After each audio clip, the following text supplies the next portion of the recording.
पता नहीं किस जमाने में जी रहे हो आप। रजनी के बेटे के लिए महादेव जी की बेटी किरण का रिश्ता आया।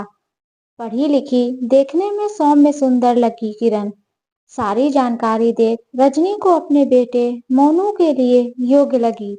मोनू कुछ दिनों की छुट्टी पर आया था तो वह और मोनू दोनों किरण को देख आए। रजनी और मोनू ने किरण के रिश्ते के लिए हाँ कर दी। लड़की वालों की तरफ से अभी कोई संदेश नहीं आया था। 2-4 दिन बाद उन्होंने भी इस रिश्ते के लिए हाँ कर दी। रजनी बहुत खुश थी। उसने अपनी बहन गीता को यह खुशखबरी सुनाने के लिए फोन किया। गीता ने बधाई देते हुए पूछा, कौन महादेव? या डीपी महादेव तो नहीं, कलेक्टर ने सेक्रेटरी हैं। हाँ वही, रजनी बोली। अरे बाप रे, किरण नाम है क्या? हाँ, अच्छी लगी लड़की। रजनी ने बताया, ना कर दो तुम। अपने मोनू के लिए एक से एक अच्छे रिश्ते आएंगे देखना। पर क्यों, क्या बात है? अरे मेरी ननद के देवर के लिए रिश्ता आया था। लड़की पहले दिल्ली में जॉब कर रही थी। वहां पर किसी लड़के के चक्कर में साल भर दोनों साथ रहे एक घर में। बाद में वह लड़का उसे छोड़कर चला गया। ऐसी लड़की हमें नहीं करना, मेरे देवर ने मना कर दिया। रजनी सख्ते में आ गई। शाम को मोनू घर आया तो रजनी ने सारी बात बताई और कहा, हमें नहीं करना ऐसी लड़की वालों से रिश्ता। अच्छा हुआ पहले ही पता चल गया। पता नहीं किस जमाने में जी रही हैं आप माँ।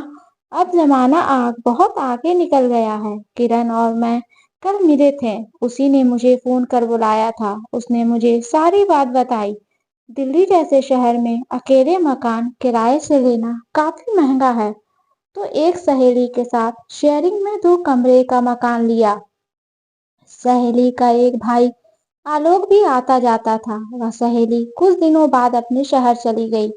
पर तब तक किरण और आलोक एक दूसरे को पसंद करने लगे तो एक साथ रहने लगे। परंतु आलोक को दूसरी जगह नौकरी मिलते ही वह भी 4-6 महीने रहकर चला गया। तब किरण के समझ में आया वह प्यार नहीं था, एक आकर्षण था। वह सब तो ठीक है, पर हमें ऐसी लड़की से क्या लेना देना जो शादी से पहले ही। माँ, मैं भी विदेश में रहता हूँ, 4 साल हो गए वहां। पर मुझे इस तरह के रिश्ते बनाना, बिगड़ना वहाँ आम बात है। मेरा भी एक लड़की के साथ दोस्ती था। हम दोनों भी साथ साथ रहते थे, घूमते थे। पर कुछ दिनों बाद हमारा ब्रेकअप हो गया। तुम्हारी बात अलग है बेटा, तुम लड़के हो। वाह माँ, ये कैसा दोहरापन है। वह जमाना लग गया जब इस तरह की सोच रखते थे। किरण एक साफ दिल की लड़की है। उसने मुझे सारी बात बताई और पूछा, क्या अब भी मैं इस रिश्ते के लिए तैयार हूँ? तो मुझे लगा वह चाहती तो सारी बात छुपा सकती थी, लेकिन रिश्ता जोड़ने से पहले अपने बारे में सच्चाई बताना उसने जरूरी समझा। उसकी यही साफ गोई मेरे मन को भा गई। मुझे ऐसी सच्चे दिल वाली जीवन संगनी ही चाहिए। तो फिर क्या था, रजनी ने बेटे के मुंह में हामी भर दी। दोनों की शादी करवा दी। दोस्तों, चाहे लड़का हो या लड़की, किसी को भी अपनी मर्यादा नहीं भूलनी चाहिए और अपने माँ बाप की इज्जत का ख्याल रखना चाहिए। ऐसा नहीं है कि किसी लड़के या लड़की से दोस्ती करना गलत है, लेकिन हद से ज्यादा दोस्ती बढ़ाना ये गलत है, क्योंकि आजकल तो लोग दोस्ती का मतलब ही नहीं समझते। दोस्तों, ये स्टोरी आपको अच्छी लगे तो प्लीज इसे लाइक करें, शेयर करें एंड सब्सक्राइब करें। और इस स्टोरी के बारे में आपकी क्या राय है हमें कमेंट बॉक्स में जरूर बताएं।